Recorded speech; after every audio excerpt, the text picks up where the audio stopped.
İnsanlar ümumiyyətlə komfort zonanı tərk eləməyə həvəsli olmurlar. Bilmək lazımdır ki, həyat elə komfort zonanı tərk eləyəndə başlayır. Şəhərdə hər şey çox əlçatandır, ancaq kəndlərdə, rayonlarda, qəsəbələrdə bu belə deyil. Bunun üçün gərək müəllimin özünün səriştəsi, çalışqanlığı, bacarığı lazım gəlir. Ona görə yəni çox adamın istəyi elə şəhərdə qalmaq olur. Uzaqbaşı rayon mərkəzində işləmək olur. Ancaq macəra axtarışında olmaq, körpə qəlblərə toxunmaq istəyən, balacalara ümid olmaq istəyən müəllimlər, onlar artıq kəndləri seçirlər, uzaq ucqarları seçirlər. Belə müəllimlərimiz də çoxdur. Onların gördüyü iş daha faydalıdır məncə, daha keyfiyyətlidir. O müəllimlərə o şəhərlərdənsə, o kənddəki uşaqların daha çox ehtiyacı var. Yəni bunu düşünəndə seçimi necə deyirlər, təsdiqləmək olar, tərəfində durmaq olar ki, şəhərdənsə kəndi seçmək daha maraqlıdır. Amma yox ki, əgər ki istəyirlərsə ki, komfort olsun, hər şey əlinin altında olsun, hər şey bir addımlıqda olsun, yəni onda seçməlidirlər şəhərləri, onda seçməlidirlər rayon mərkəzlərini. Mən Xaçmazın ta şimal sərhədinə yaxından tutmuş, Xaçmaz rayonunun çıxacağında bir kənd var. Hal-hazırda orada işləyirəm. O Hacıqabulun Abdulabad kəndi var idi. O da Hacıqabulun qurtaracağında yerləşən bir kənd idi. Oranı da seçməkdə məqsədim elə o idi. Fərqli yerlər görmək, fərqli şagirdlərlə işləmək, ümumiyyətlə müəllim üçün keyfiyyətli bir necə deyərlər, nəticə əmələ gətirir. O təcrübədə də onun üçün çox bir balans yığılır, təcrübə balansı olur.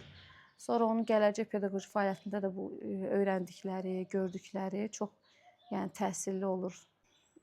Uşaqlar üçün çətin olan o olur ki, həmin müəllim müəyyən bir müddətdən sonra ya məcburiyyətdən, ya müəyyən səbəblərdən, ailə səbəbindən yerini dəyişməyə məcbur olur. O müəllimə öyrəşən uşaq üçün müəllimini dəyişmək həmişə biraz ağrılı proses olub. Yadımdadır, hər iki ucqar kənddən də yerimi dəyişmə zamanı gələndə uşaqlarla birlikdə oturub özümüz də kövrəlmişik. Hələ də uşaqlarla danışıram. O qərarın necə tətbiq olacağı, hansı formada şamil olunacağı, hamıya şamildir. O biraz mübahisəlidir və hələ o açıqlanmayıb üzünə qalsa. Pul hamı üçün bir motivasiyadır, ən böyük motivasiyadır. Bu, yəni əlbəttə yaxşı təsir eləyəcək o pulla. Bu bilmirəm bir dəfəlikmi ödəniş olacaq? Yəqin ki, bir dəfəlik ödəniş olacaq. Bizdə əvvəlki qəbullarda belə idi ki, 2 qat ödəniş var idi. Müəyyən bir pul mükafatı, yəni aldığım maaşın 2 qatı birinci ay verilirdi. Elə mən bunu özüm də götürmüşəm, bu 2 qat əmək haqqını.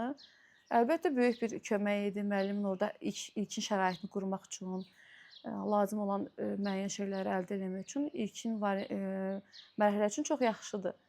O həyatını quracaq orada, kirayəsini təmin eləyəcək. Əgər orada müəyyən bir yol məsələsi varsa, onu təmin eləyəcək. İndi bunun tətbiqi mən hələ düzü tam bilmirəm hansı şəkildə olacaq, amma əlbəttə yaxşı olacaq, həvəsləndirəcək. Burada bir məsələ də var ki, yaxşı olar ki, hər bölgənin öz müəllimi, öz bölgəsinə seçimi daha prioritet olsun. Deyəsən, artıq bu keçən belədir. Yəni, hər müəllim öz bölgəsində daha çox, yəni seçimdə öz bölgəsinin məktəblərini daha çox görəcək. Bu, məncə, yaxşı bir addımdır. Belə olan halda yer dəyişmələrin də sayı azalacaq. Bu, həm də uşaq psixologiyasına yaxşı təsir edəcək. Uşaq öyrəşdiyi müəllimini artıq uzun müddət eyni yerdə görə biləcək. Bu məsələlər, yəni, önəmlidir. Biz işin digər tərəfini düşünürük həmişə, amma burada ən vacib məsələ uşağın nə düşündüyüdür, uşağın psixologiyasıdır. Yəni, yəni hər bir müəllim özünü bir uşağın yerinə qoymağı bacarmalıdır. Yəni, uşaq nə hiss edəcək bu prosesdə? Mən də yer dəyişmişəm, düzdür, bu məcburiyyətdən olub, uzaqlıqdan olub. Amma ki, uşaqların nə hisslər keçirdiyini görəndə insan düşünür ki, yəni belə olmamalıdır da, yəni daha da yaxşı ola bilər. İndi məncə o proses artıq yavaş-yavaş başlayıb.